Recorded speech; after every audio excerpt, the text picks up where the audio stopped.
Estallo and Maria Soledad Lopez. Cecilia.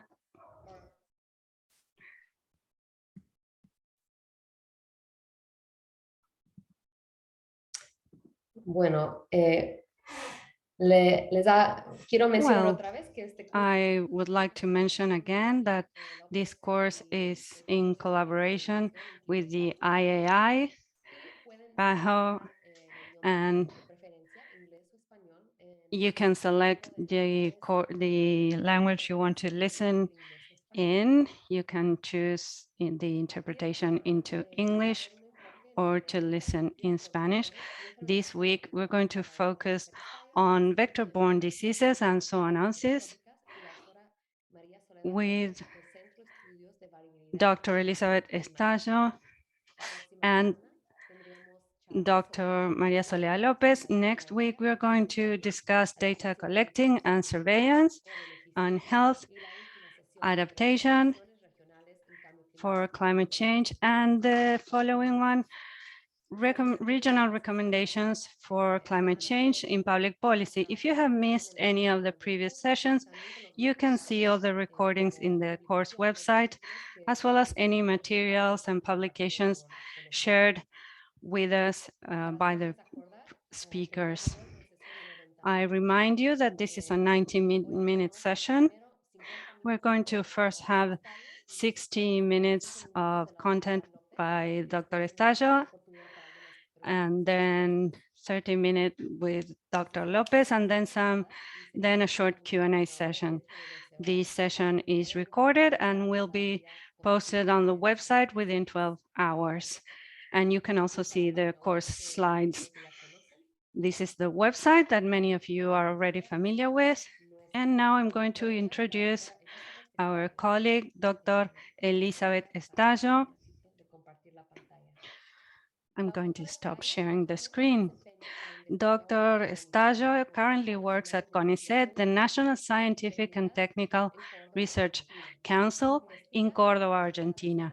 She does research in vector-borne diseases, vector ecology, social and environmental determinants.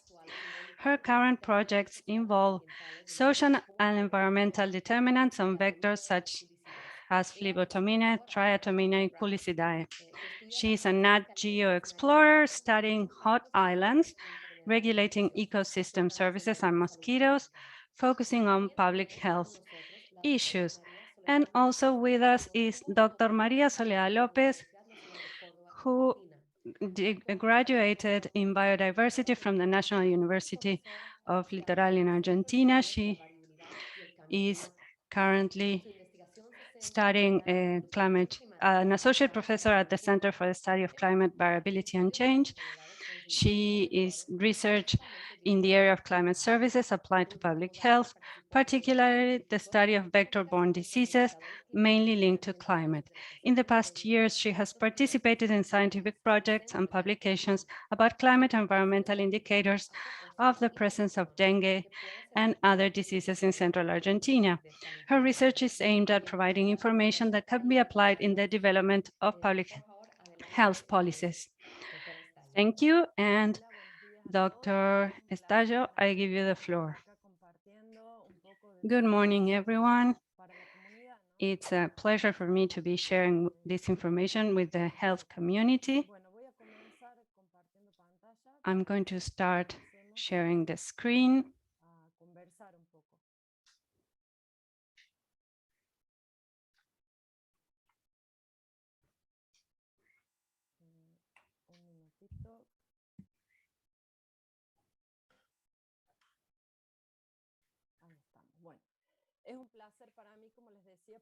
Well, as I was saying, it's great to be working on this course about the climate change response for health in Latin America. And thank you especially to Anna for the opportunity to be discussing vector-borne diseases with you. Since my beginnings working in science, I was drawn to applied science, a science that involves the society and vulnerable groups. I liked a lot to be able to go through vulnerable areas, to talk to the community where these vector-borne diseases are a problem, and to be able to show them, for example, with mosquitoes and mosquito-borne diseases, to show and to try to tell them how to prevent these diseases, which are very relevant, not just for human health, but for animal health as well. Also, it has been great for me to work on different government programs, for example, in the province of Córdoba, working with the Ministry of Health in all larvae monitoring campaigns throughout the years. According to the WHO, 3/4 of all emerging infectious diseases originate in animals, and they are classified as zoonoses because they are transmitted from animals to human beings.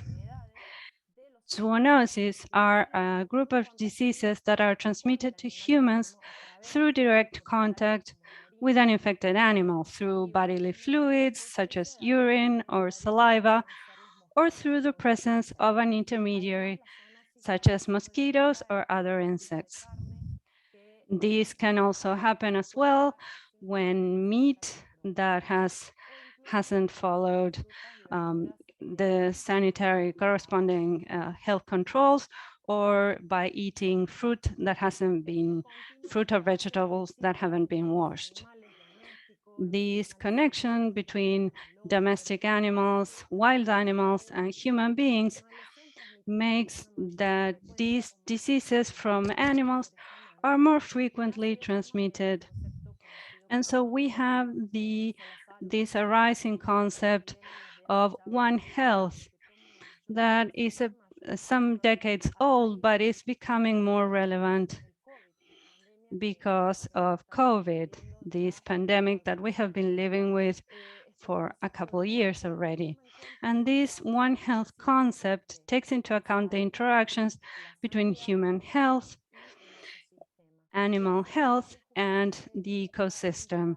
And it emphasizes these interactions, the fact that the environment must be healthy, and it also has to be sustainable so that we can all interact in a healthy manner. And this One Health concept emphasizes these interactions. And in order to better understand and respond to vector-borne and zoonotic diseases, we need multidisciplinary and coordinated collaboration, because each of these three spheres are not isolated. If our environment is diseased or altered, then the health of animals and human beings will be altered. That is why in 2008, the World Health Organization, together with some other agencies such as the Food and Agriculture Organization, with cooperation from the World Bank, developed a strategy to reduce infectious diseases in the interface human-animal environments.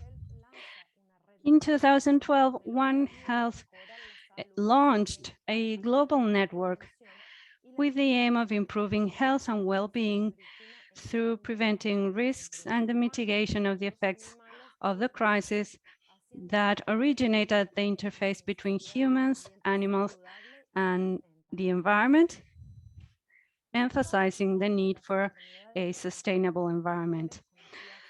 Vector-borne diseases are many, and many are relevant not just in Latin America and throughout the world, and they are recognized by the WHO. We know, for example, of malaria, dengue, yellow fever, Zika virus, onchocerciasis, Leishmaniasis, Chagas disease, and these are produced in human beings by pathogens that are transmitted by vectors. A large number of these pathogens are viruses, but we also have some parasites, nematodes that cause diseases in humans. But most of these viruses that are known as arboviruses are spread precisely by mosquitoes. Most 90% of these viruses are spread by mosquitoes. These organisms that are pathogenic to humans are maintained in zoonotic cycles. For example, the West Nile virus in birds, in the case of yellow fever, and in some cases, the human beings can be hosts, incidental hosts, not amplifying the virus. So humans do not develop a viral load that is enough so that when the mosquito bites that human being, it can spread the virus. Sometimes the host, like in the case of yellow fever, is in an urban cycle, and this generates cycles of urban outbreaks. When a healthy mosquito feeds from a human being that has the virus, the mosquito is diseased for life, and then it will spread the disease to every person they bite. And that is how the virus is amplified. As for malaria in Latin America, in 1973, Cuba obtained its certification, and then many other countries obtained that certification from the WHO. The malaria-free certification is obtained when a country can prove that for 3 years they haven't had an internal case. In El Salvador was the last one in Latin America to obtain this certification. Then previously Argentina in 2019 and Paraguay in 2018. Even though there's a sustained trend in reducing malaria from 2005 to 2014, in the last few years, there has been an increase in the total number of cases since 2015 in Venezuela because of illegal mining and different situations, and in some endemic areas in Brazil, Colombia, Guyana, Nicaragua, and Panama. And in some countries are progressing towards eliminating it, such as Costa Rica, the Dominican Republic, and Ecuador. As for lymphatic filariasis, that is caused by a nematode transmitted by a mosquito, we have 12.6 million people still at risk in Latin America, and 90% of those are in Haiti. The countries that have the endemic disease are Brazil, the Dominican Republic, Guyana, and Haiti. In Brazil, what happens is in a metropolitan area in Recife, in Pernambuco, it's still present, but there's an elimination plan being implemented by distributing anti-parasitic agents, and it's really close to being eliminated. Onchocerciasis is caused by a nematode that is spread by black flies, and since 1995, it's not present in the Americas, and there have been no blindness cases. And the WHO has already verified the elimination in Colombia in 2013, in Ecuador in 2014, in Mexico in 2015, and then in Guatemala. Onchocercosis is currently a challenge in the Americas, especially in the border area between Brazil and Venezuela in the Amazon, where the Yanomamis live. This is the main challenge. Cutting the transmission is the main challenge. Leishmaniasis is caused by the parasite and the vector is a sandfly. There are almost 68,000 have been almost 68,000 new cases of visceral leishmaniasis in 13 countries in the Americas, and more than 39,700 cases of cutaneous and mucous in 2020. In Argentina, is considered a zoonotic emerging disease. As for Chagas, we know that it's a disease caused that influenced by socioeconomic and environmental determinants. The bug that transmits it, we have found that there more than 6 million people are infected in Latin America and the Caribbean, and around 70 million people are at risk.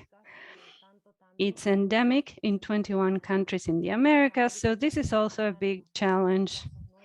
In the Americas, we have 30,000 new cases every year and 14,000 deaths on average, and 8,000 newborns who are infected. Dengue, Zika, and Chikungunya is a subset of diseases caused by viruses. The main vector for these viruses is the Aedes aegypti mosquito. Around 500 million people in the Americas are currently at risk of contracting dengue. According to the distribution of these diseases in 2021, we see that there has been an increase in the incidence of dengue in the Americas. As for Zika virus, it came to the Americas in 2014, probably through, and it entered through Brazil probably during the World Cup in June, July 2014. And by the end of that year, the virus had spread throughout Brazil. In 2016, there was an interesting outbreak because it reached 28 countries. Chikungunya was first detected in the French part of the Caribbean island of Saint Martin with lab confirmed cases, and then it spread throughout the Americas with a significant outbreak between 2014 and 2016. From 2017 onwards, it is found mainly in Brazil.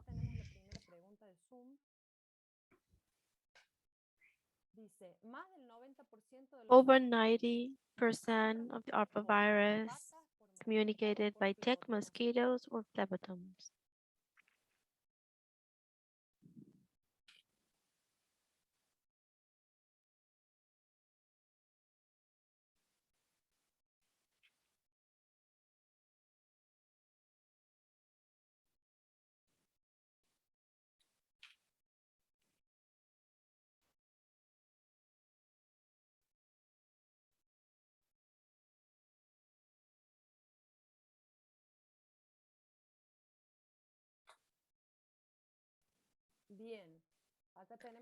Okay, so here are the answers. Mosquitoes. Over 90% are transmitted by mosquitoes, and across the Americas, the most significant are the Aedes aegypti mosquitoes, which carry dengue, Zika, and Chikungunya. Let's go on.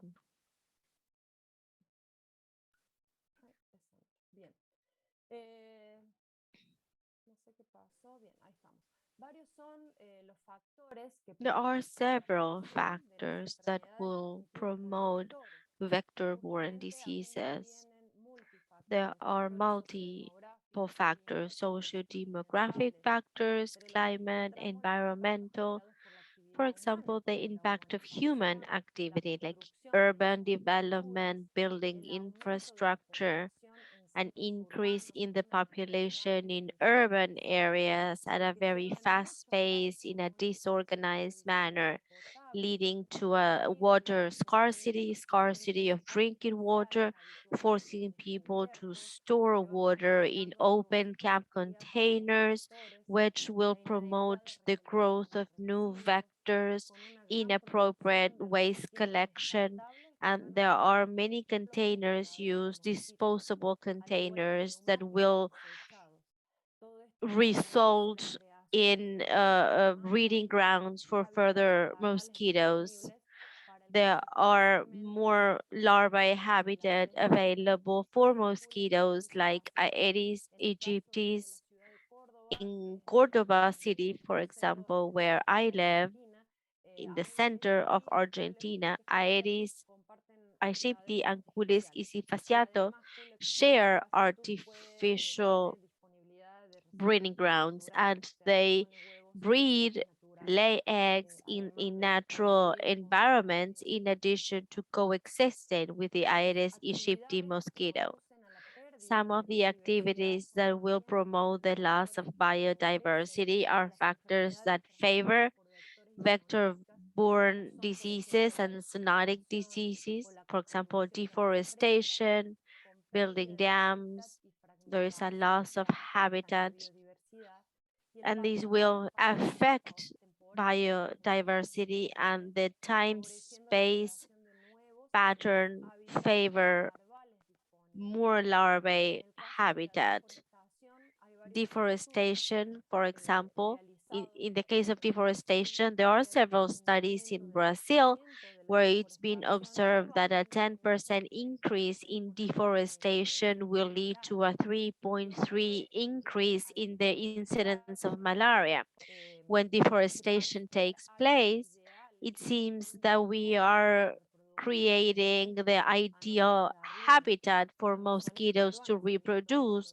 In the Peruvian Amazon, for example, we have found more larvae of Aedes darlingi mosquito, and this is very common to see next to the roads and the paths of water where the water remains stagnant.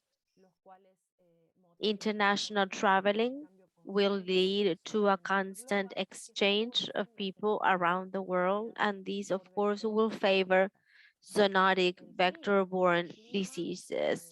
Climate and weather, differences in temperature, rainfall, humidity levels, these will also affect and favor vector-borne diseases.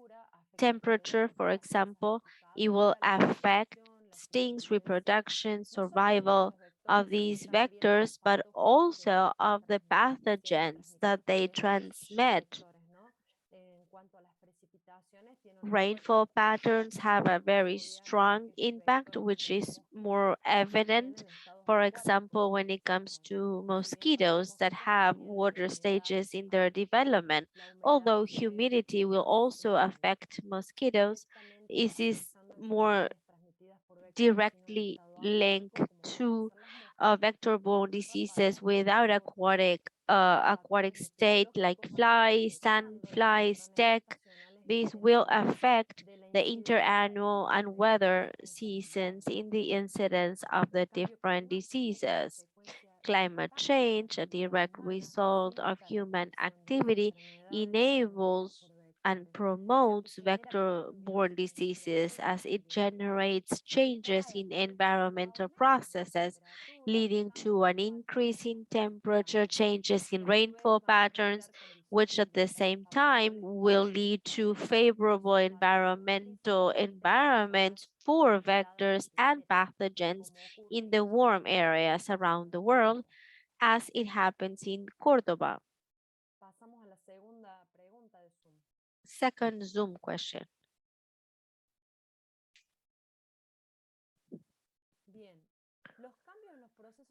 Changes in environmental processes as a result of climate change lead to changes in vector population, increases in temperature, and changes in rainfall patterns, or does it produce more pathogens?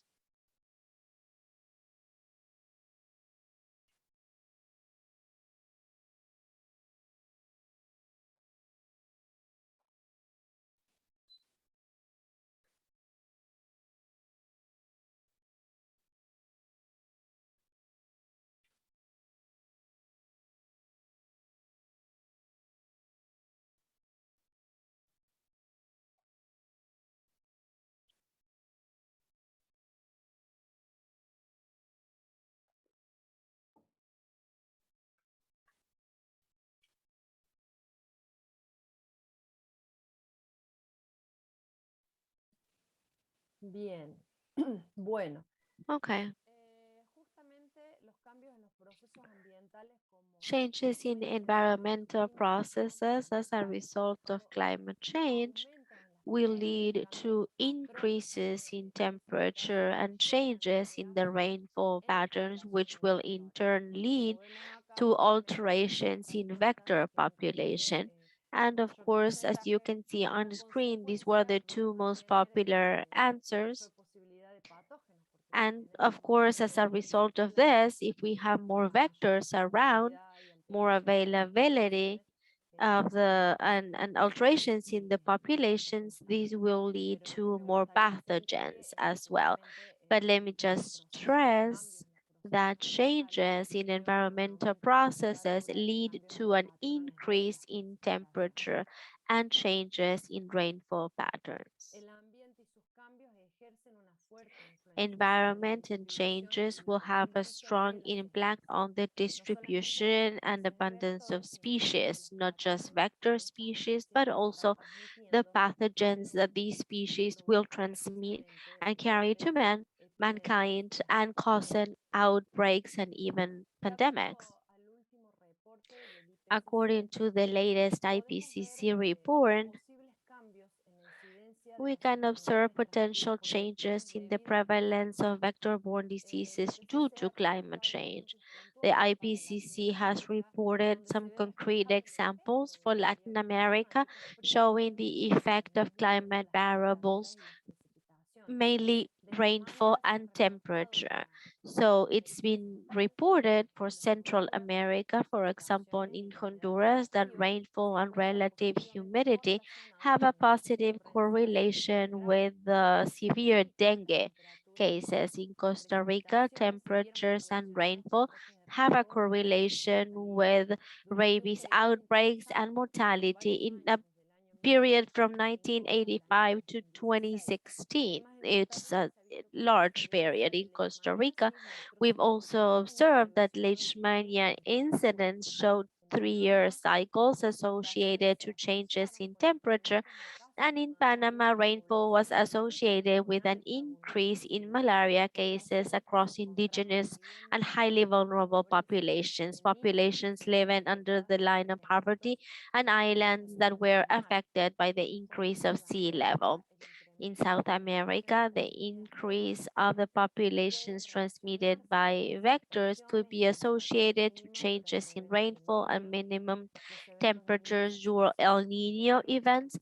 El Nino events were associated with dengue and leptospirosis, and relative humidity, rainfall, and temperature have been observed to have an impact on the incidence of dengue in Colombia, and the increases in minimum temperature levels were associated with malaria spread and transmission. So changes in temperature, rainfall patterns are showing a direct link or having an impact on zoonotic and vector-borne diseases. So there are several studies in Argentina that show the relevance of climate variabilities and environmental variabilities in the generation of predictive time and space models, particular minimum temperature to determine the Aedes aegypti vector in the warm areas of my country.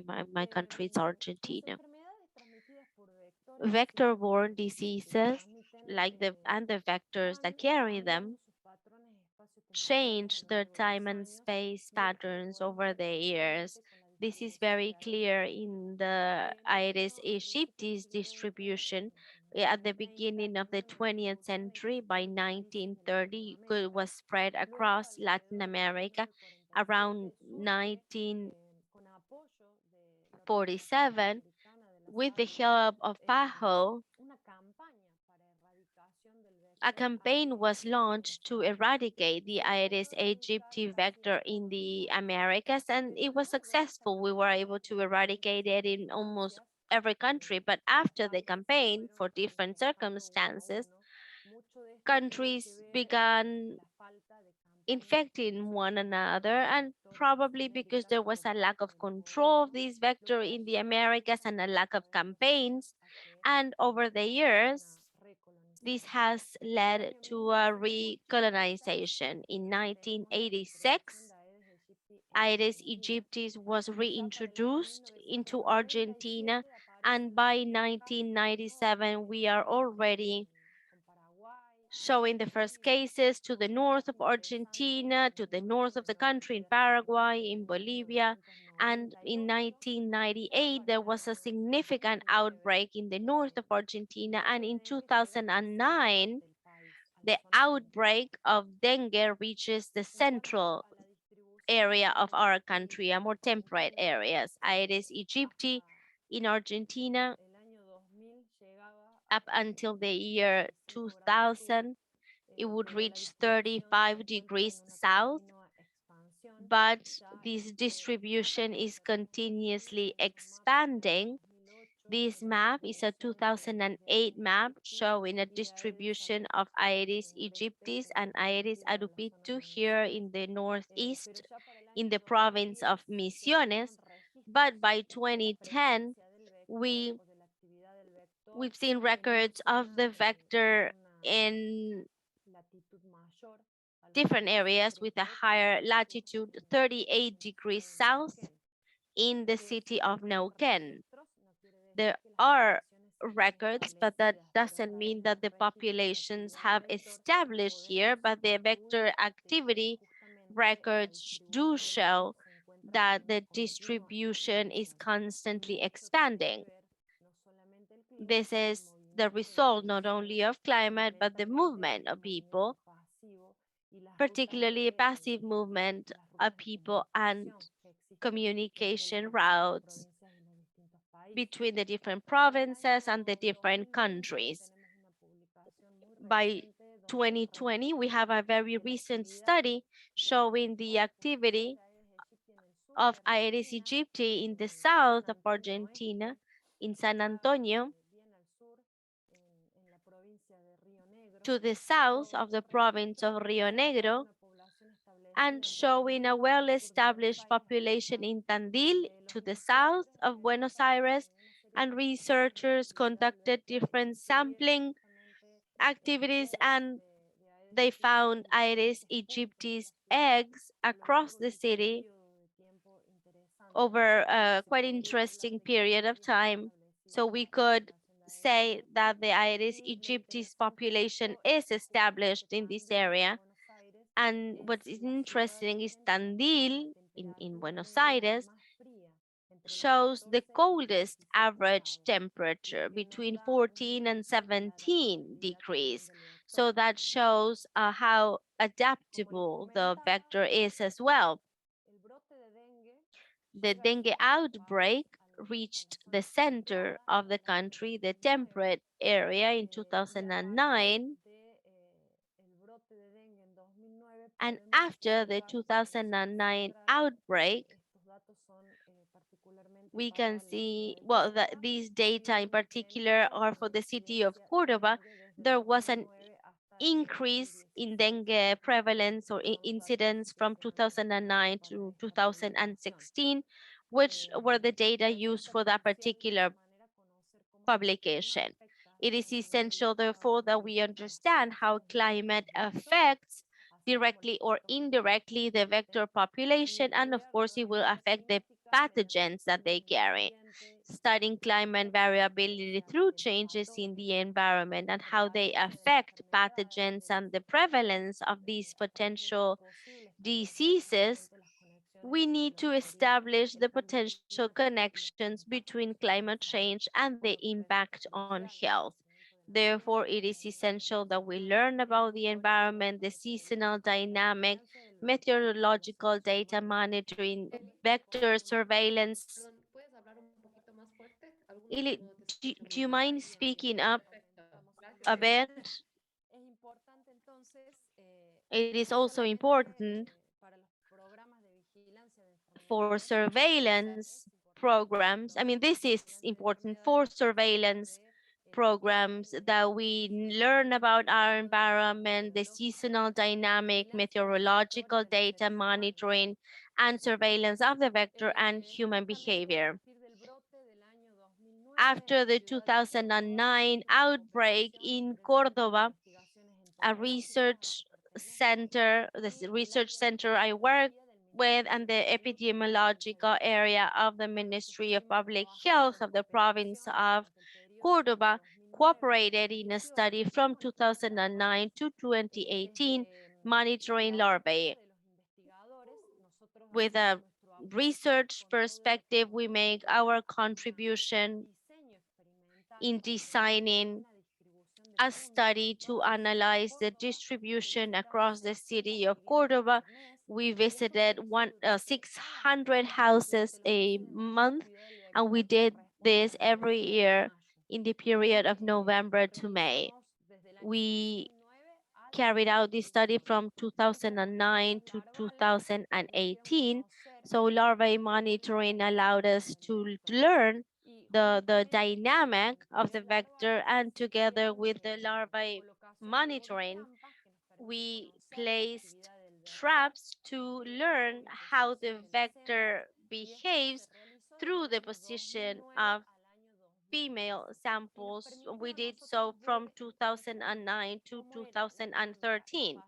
This made it possible to analyze the time-space dynamic of the vector in relation with the dengue incidence in the city.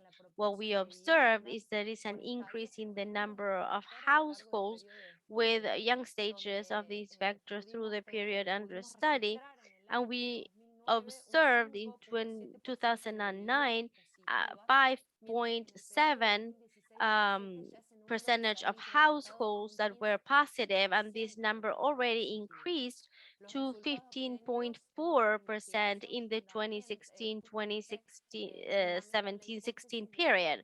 This really show the assumption that larvae quantity is associated to the warm temperatures of these months and peaking in the summer period between February and March.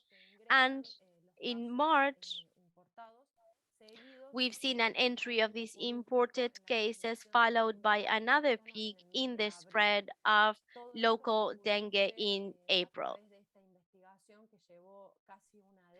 And this research took us almost a decade. And even though we couldn't find a positive association between between the transmission of autochthonous cases was not connected to climate variables, but this allowed us to start an exploration. And then other studies that we are conducting in the province of Santa Fe, which is also in the central temperate area in Argentina, that has a really high incidence of dengue, especially in the last few decades. Santa Fe, like Cordoba, are big cities. They have significant population with a great traffic of people as well. So what we need to what stands out about Santa Fe is that it is also a connection hub with neighboring countries. So it's a route to connect to other countries. So this also makes it so the number of imported cases is significant. To predict, to prevent, these will enable us to generate tools for decision makers to conduct a comprehensive management of the problems and optimizing resources when taking control measures. In 2013, but we had started before, we are working in the north of Argentina. We have the case of San Ramon in Santa, where we could identify the areas with the highest activity of the vector. This is in the province of Salta, really close to the border with Bolivia, and the activity of vectors is present throughout the year. But these are very important tools to have because they would help decision makers to prioritize measures in some areas. Then in Córdoba, we are creating risk maps using environmental data with satellite sensors, taking into account environmental and social and demographic variables to create a map of the different areas and stages of the vectors to create this susceptibility map. And these are the areas where the vector finds optimal conditions to develop. And if the virus enters the city, practically since 2009, it's entering the city every year. And so once it enters the city, those are the areas that are at the highest risk. Other predictive tools, as I was saying, are temporal models using weather and environmental information that will enable us to predict peak activity throughout the years. This environmental information obtained from remote satellite sensors enables us to identify environmental factors that condition or determine the presence, distribution, and abundance of vectors, and therefore the diseases caused by the pathogens that they transmit.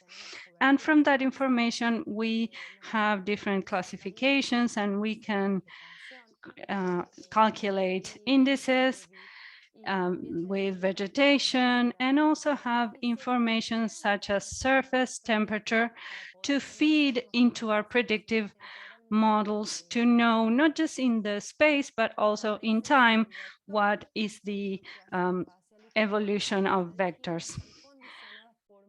The fluctuation, both in space and time of vectors, is conditioned by multiple factors that also interact among themselves. So we not only need to take into account the weather and the environment, but also demographic and socioeconomic information, because they are all factors that interact and mean that one area we have more presence of that vector or a highest activity, or during which time periods we have peak abundance of the vector, so that we can take preventive action before and not during an epidemic.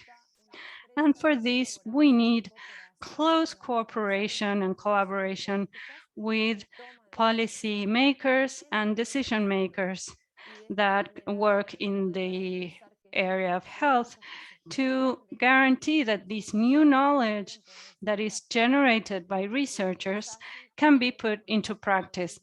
And that is why we have these urban hot islands with Nat Geo. We have been working together with the municipality of Córdoba, the epidemiology and environment area, and we are collaborating both researchers and decision and policymakers.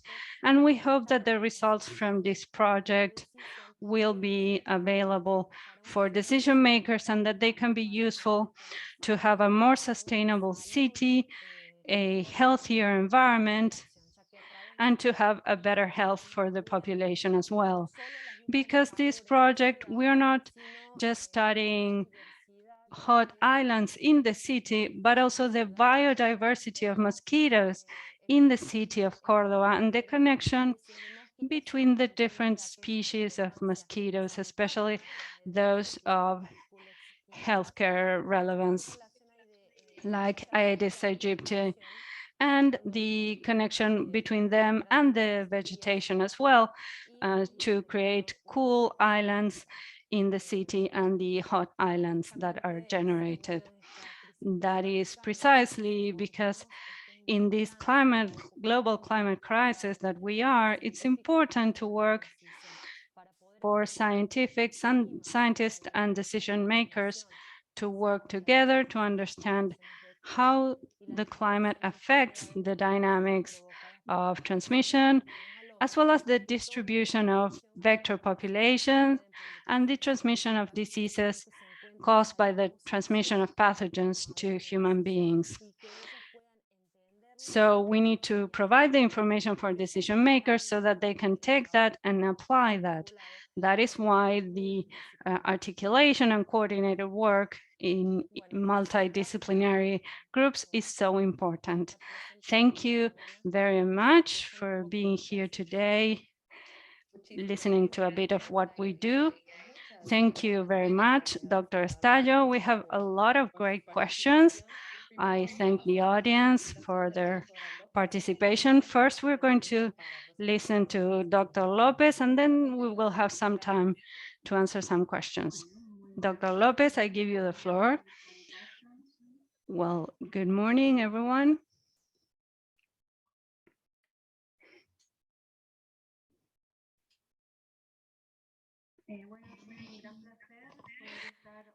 It's great to be here today with you and to share also this class with Elizabeth. I'm going to today be discussing with you a disease that is spread throughout the Americas and that is connected to climate, and that is leptospirosis. So we're going to discuss the disease, the infectious agent, the way in which it's transmitted to humans, and also showing the connection between hydro weather factors and leptospirosis outbreaks, also highlighting what climate change could cause or is causing in Central America and South America in connection with this disease, and also the multidisciplinary work in these kinds of diseases. It's a zoonotic and highly infectious disease that has global implications in health, both for morbidity and mortality of people, and also other living beings such as cattle and pets. There are around 10.3 million cases and 58,900 deaths every year, but it's also significantly underdiagnosed because the symptoms overlap with symptoms of other diseases that are under the umbrella of fevers. So it's very important to have a differential diagnosis and also to assess the exposure that the patient could have had before infection. Also, the majority of the cases can develop a severe manifestation of the disease between 7 and 10 days after infection. The patient can show the severe form of the disease. So this means mortality is quite high, around 10%, according to the WHO. It's also a disease that is sporadic and epidemical. And that is why it's not always top of mind when we are diagnosing. There are risk groups that have to do with occupations or recreational activities, especially in some areas that are connected to rural areas or agriculture and cattle raising, such as veterinarians, workers in rice and sugarcane plantations, also people who clean sewers and get in contact with rainwater that could be contaminated. And there are also publications that show outbreaks in some recreational activities, such as marathons, athletes who have had cases and there have been outbreaks, and also in fishery and hunting. There are also publications that show that there have been outbreaks in children from going into swimming pools that were contaminated. So because of these activities are especially conducted by men and young men, so the median rate is highest in men and young men. It's associated to extreme and climate catastrophes. In this case, I'm showing pictures of a flood in the city of Santa Fe in Argentina in 2003. This was a very significant flooding that covered a large part of the city, including the historical part of the city, because of the highest level of the river that overflowed into the city. And this caused an outbreak of leptospirosis of around 140 cases. And we have the records from the journalistic publications from those times, because we still didn't have public national epidemiological bulletins at that point in history. And then the Leptospira is the bacteria that causes leptospirosis.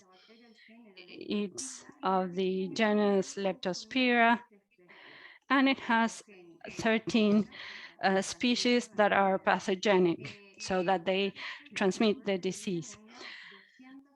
There are about 260 serovarieties.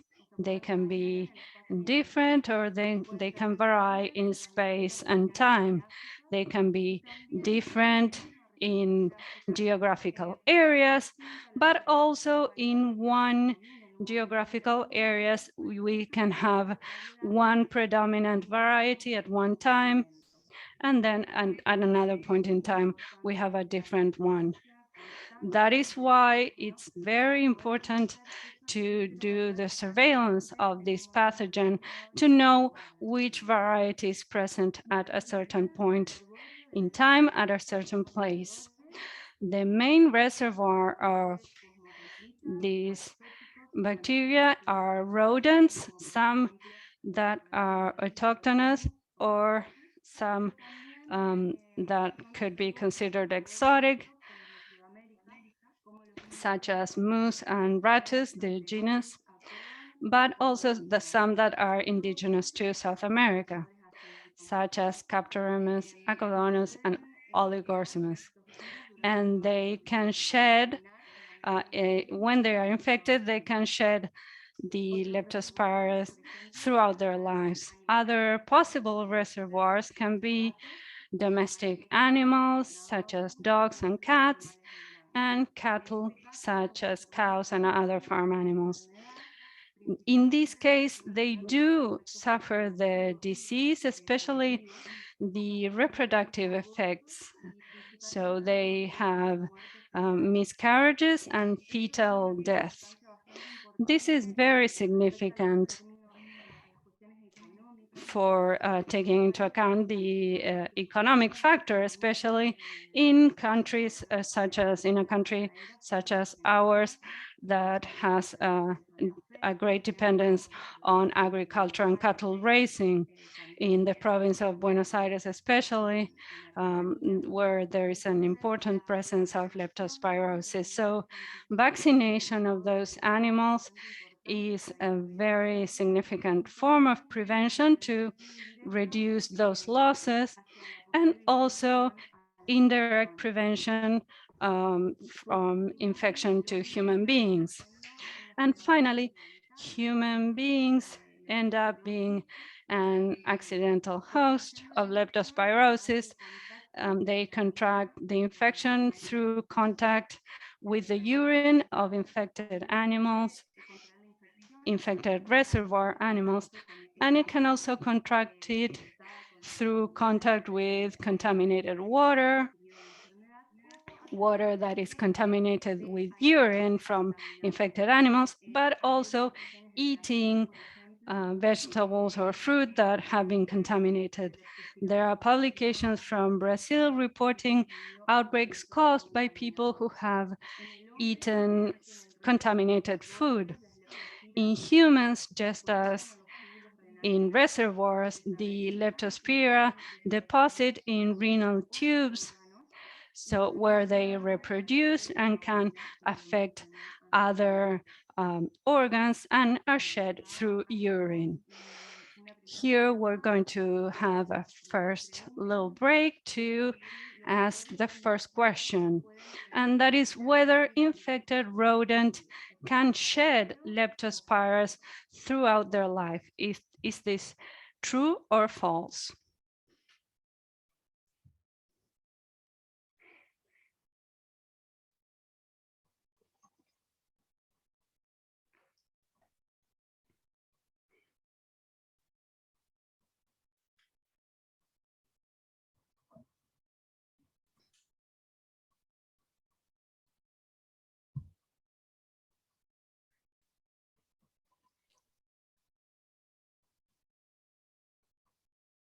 Bueno, perfecto. Sí, exactamente. Well, great. Exactly. Yes, rodents that are infected can shed leptospirosis throughout their life. And if we consider that they had a median life of between 1 and 2 years, one individual can infect the entire environment where they live throughout their lifetime.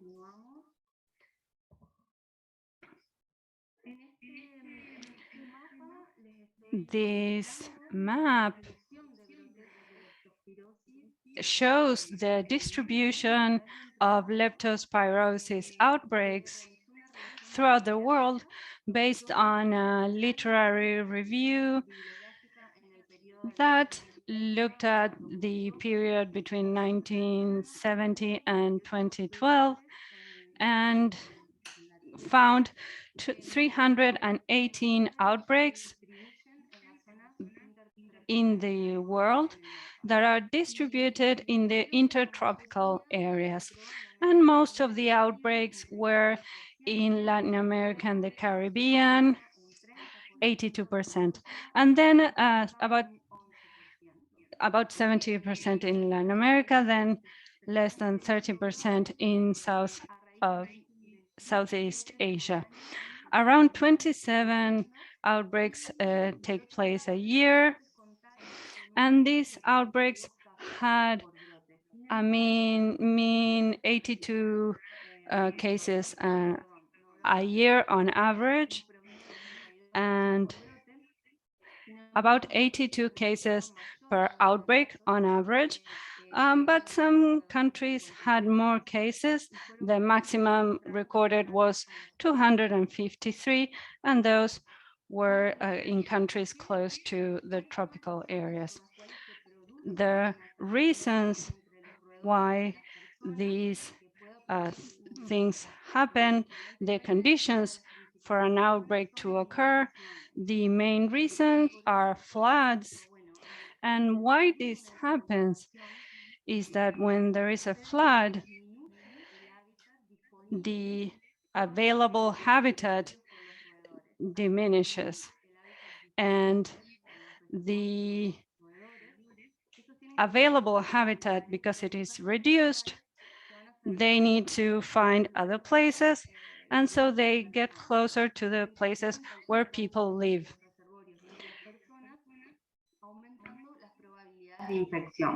And that will increase the likelihood of infection. The picture shows different floods in countries across the Americas. But what we need to stress is that floods are not only the result of climate factors, but there are other conditions like political, social factors, as Elizabeth mentioned.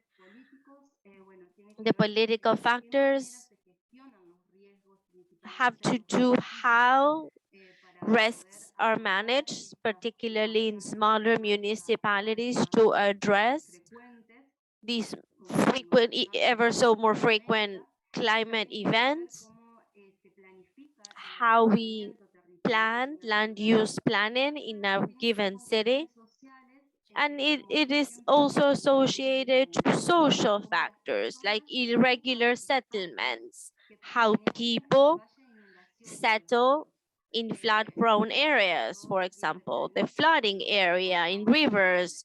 Our rivers, the rivers that we will find in the central eastern area of Argentina, like the Paraná River, are rivers that have a flood plain where most of the time the river will not overflow this area, but there are certain seasons where when the river will grow and go over these floodplains. If people settle in the areas that are part of the river's floodplain, they will be more exposed, they will become more vulnerable to floods and associated diseases.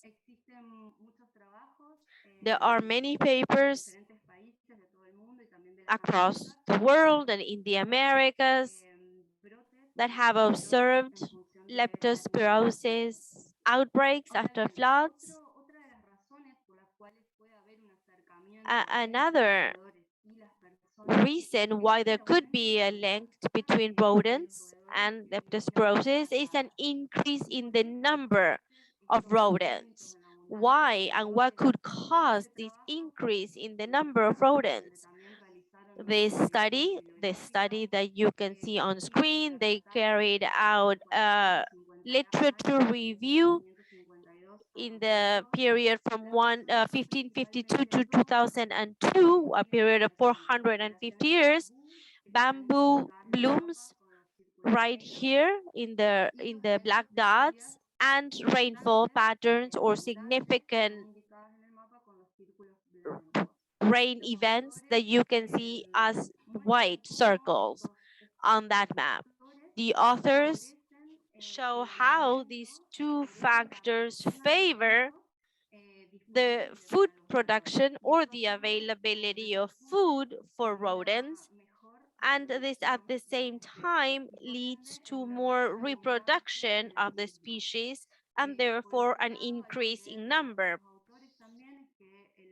What the authors say that is that El Nino event, it is also a determinant of rainfall, as we have mentioned before. El Nino event could lead to more frequent and more abundant rainfall patterns in some areas of South America, for example, the south of South America, and therefore El Nino event would also have an impact in the increase in the number of rat populations and in promoting reservoirs for leptospirosis. This translates into, well, in the cities, into a higher risk. This paper from Brazil, Sao Paulo, the graphs show how if there is an increase in rainfall, there is an increase in the relative risk of being infected with leptospirosis. Now, the other graph shows that as rainfall increases, the likelihood of being admitted to hospital due to leptospirosis also increases. Based on all of this information and background around the world and in the Americas, my research team and I wanted to study 2 years ago what happened with this time and space analysis of leptospirosis in the provinces of Santa Fe and Entre Rios. These two provinces share climate and environmental characteristics, and we wanted to study the spatio-temporal analysis of leptospirosis incidence. As you can see in the map, around the province, there are several courses of water, the Uruguay River, Paraná River, Salado River, and there are a number of secondary water courses, and we wanted to study the incidence not only at province level, but at city level, the city of Paraná, Santa Fe, and Rosario, which are the larger cities in terms of the number of population. Some of the results, as you can see on screen, show, but we studied the incidence from the 2009 to 2018 for the provinces of Entre Ríos and Santa Fe. That graph shows not only the incidence, but also the presence of El Nino events. It is the cycle, the Enos cycle, which alternates El Nino, La Nina, and neutral periods, where we are not going to see either El Nino or La Nina effects. And we can see how those peaks for the highest incidence of leptospirosis in the provinces match or coincide with an El Nino event. So 2009 and 2010, where there was a significant outbreak, and 2015 and 2016 as well. This other graph is at a lower scale, at municipality level for the city of Santa Fe, the same period under study, and we added new variables. In addition to the Enos cycle, the bars show the number of leptospirosis cases. The, the black line shows the hydrometric level, and the dotted lines shows the rainfall patterns.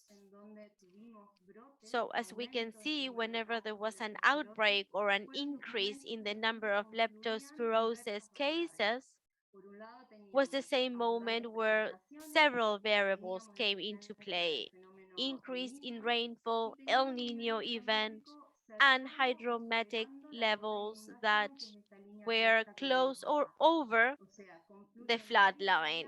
So as we can see, several variables came together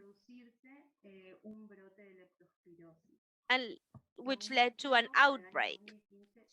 The same in the 2015-2016 period. Now this is for the city of Rosario, something similar for 2009, 2010, but now 2015-2016, although we did see all the conditions that would have made it likely for an outbreak, but the cases or the number of cases was lower. It is also true that these were more widespread or more scattered over time because El Nino phenomena also lasted longer. We believe these results are due to the prevention strategies, prevention with people living around the river, people living in the island, people also addressing the water emergency that we were facing at the time. We did not, unfortunately, consider prevention as one of our study variables, but that's why I want to stress how important it is that we have access to healthcare statistics, that we need to know how many people were admitted, where do these people live, when were they educated, when prevention measures were put in place. So all of this information is necessary. We need to consider them in these type of studies, as we need to analyze whether these strategies were useful in order to reducing this number of cases. Something similar for the city of Paraná. Here's the outbreak and all of the variables coming together. And 2015, 2016, as we can say, the cases, uh, there was a smaller number of cases.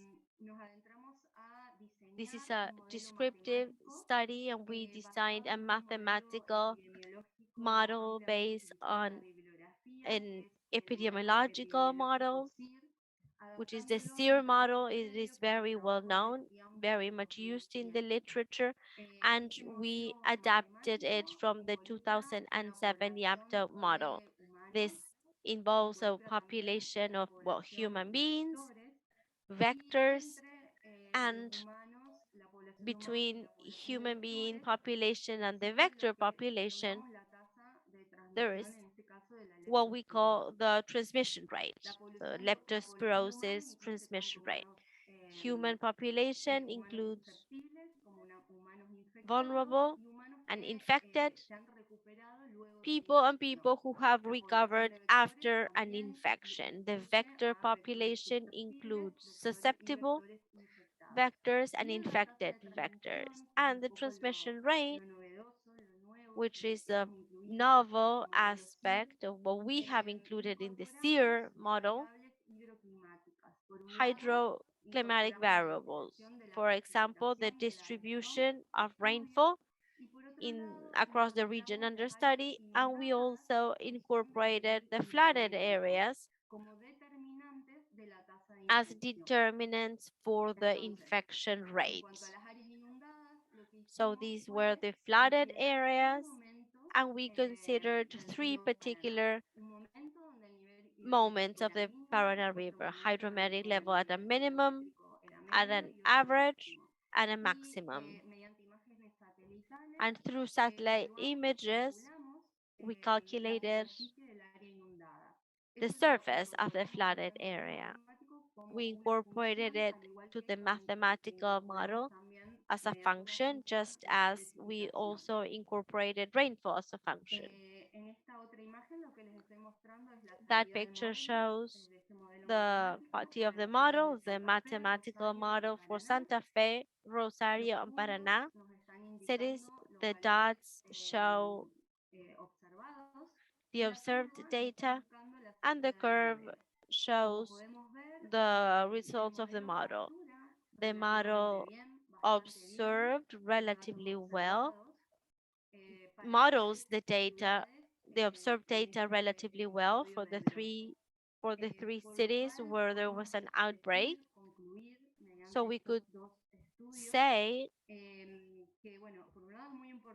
that on the one hand, that it is very important to systematically monitor the evolution of climate-related infectious diseases, and it is also to do dynamic modeling of infection diseases that are related to climate variables, as this could be considered what we think is a climate-related service for healthcare purposes, to, for example, prevent future outbreaks, but also to try to estimate the potential magnitude of such future outbreaks.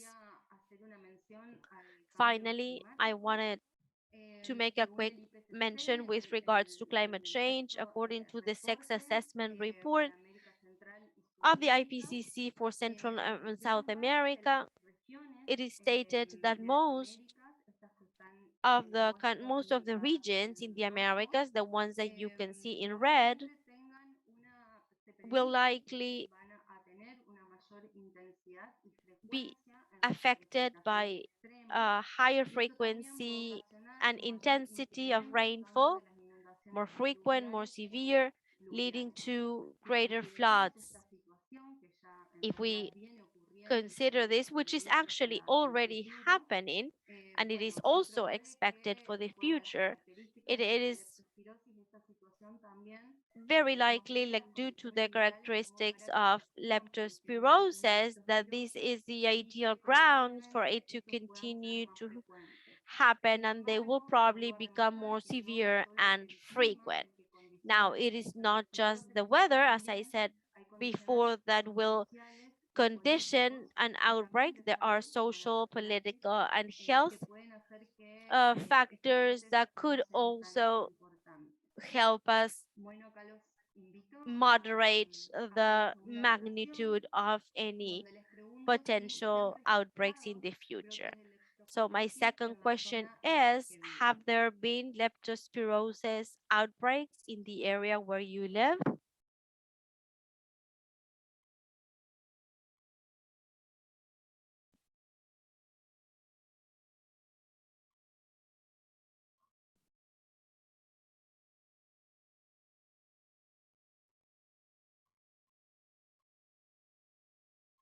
Bueno, acá podemos ver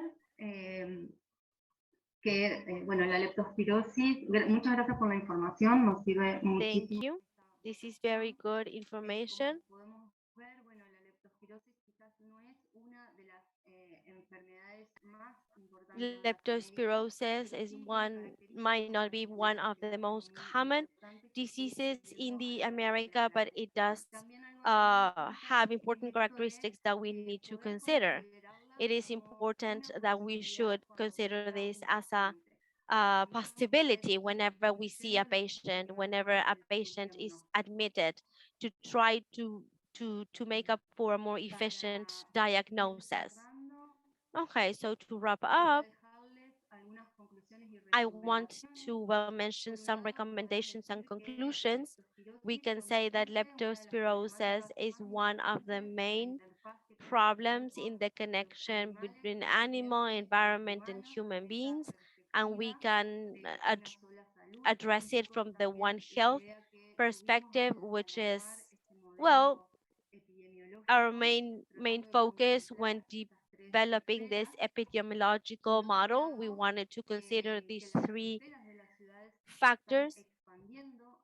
The cities are growing, they are growing into natural and rural areas, which will lead to a greater contact between wildlife and people, and floods, which are more frequent as well, and there are many times more severe, are also destroying the natural habitat, leading to a greater contact with human population. Therefore, it is very important to better understand the relationship between the different varieties of pathogen leptospirus and how they interact, how these varieties interact with the environment, with the weather, and with the reservoir, leading to different effects in the human population.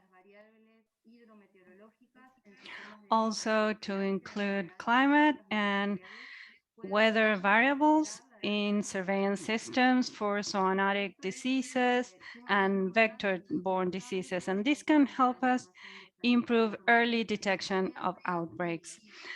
This also, for this is also essential for health information to be accessible through public publications and with databases that contain information and that are publicly available.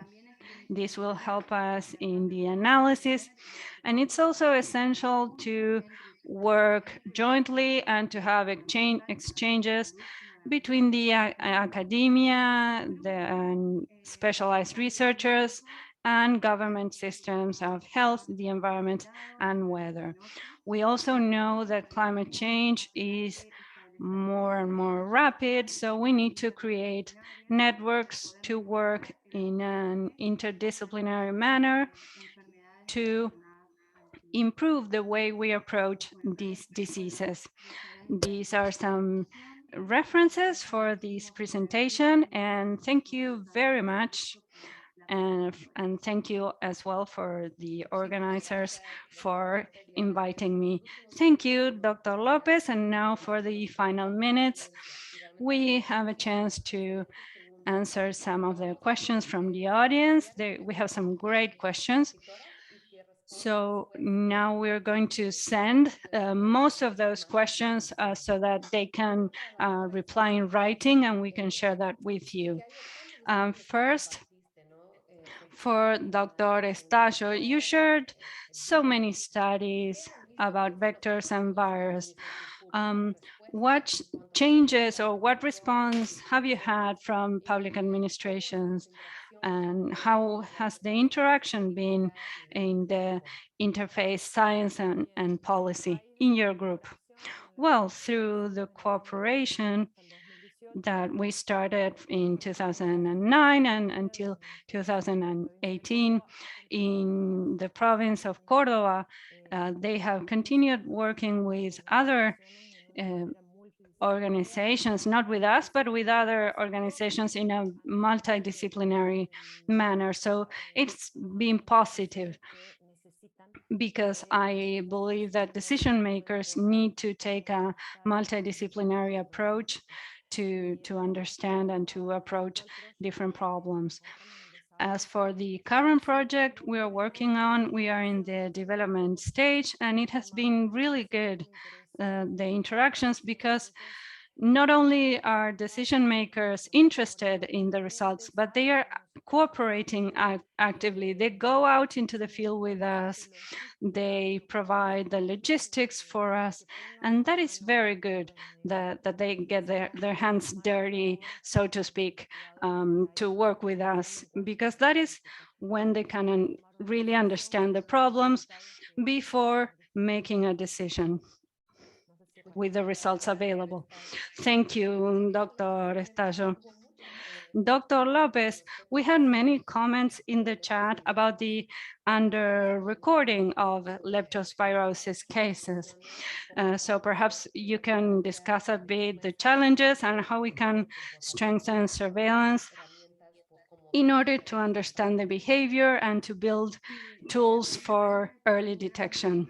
Yes, it's really a big problem with this disease because, as I was saying, the symptoms are common among that one and other fever diseases. So they're not top of mind often as a possible disease. And this is a big complication because once the diagnosis is established, if the diagnosis is late, the disease can evolve rapidly, can progress rapidly.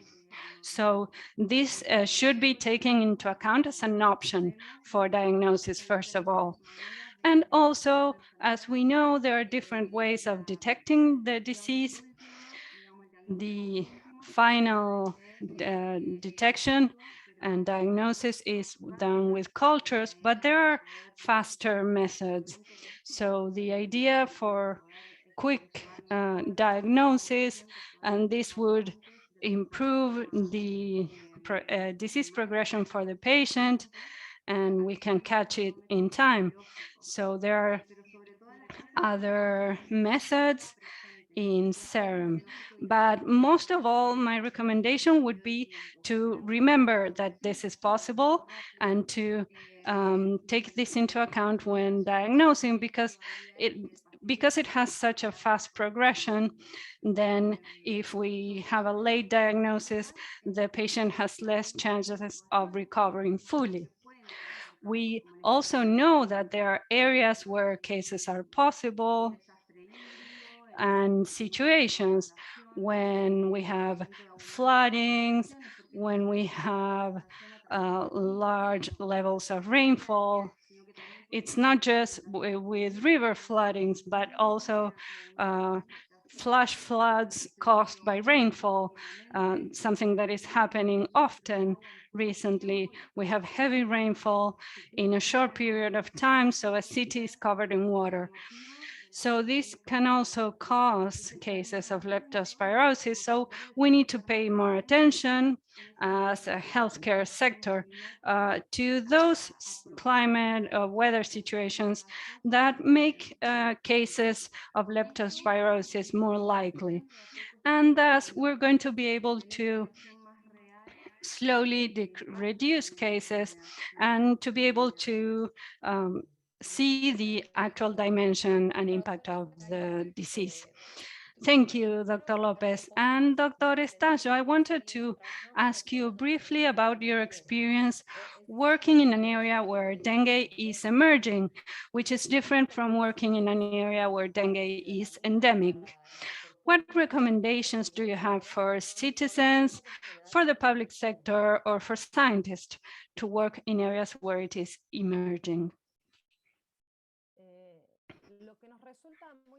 Well, what's very interesting for us currently is to do citizen science, to involve the educational community, elementary schools, secondary schools, and through them to be able to reach families. With the research doing citizen science, we have involved schools in the city of Córdoba, and they have become involved in the project. And we not only can share our knowledge about the vectors, but they understand it and they bring that into their own homes. They recognize the places where the vectors breed, and the students themselves, the teenagers, also share that information with their parents and grandparents in a very direct manner. Because sometimes we see that there are good public campaigns in the media, but through working directly with the community, we can reach these people and involving them in the research and raising awareness about the real dimension of the problem that we have in Córdoba. So I would recommend, yes, it is a lot of work because you need to ask for permission for the students to get involved in the research, but it's very interesting to see how the children understand this and make it their own. And so that it makes sharing knowledge and affects the decisions that they will make at their own homes. Thank you so much. Again, thank you, Dr. Lopez, Dr. Estacio. I'm seeing a lot of questions, a lot of comments congratulating you. We have heard some key messages about the relevance of strengthening integrated and comprehensive surveillance, the importance of involving citizens, and how to create public policy in situations where these diseases are growing with climate change and situations such as deforestation. Before we finish, a colleague is going to share information in the chat about a project right now underway about mosquitoes in Argentina, and we will see you on Thursday for our next session with other colleagues to share their experience on data, in sharing information, and on surveillance in health. Thank you and see you soon. Thank you everyone.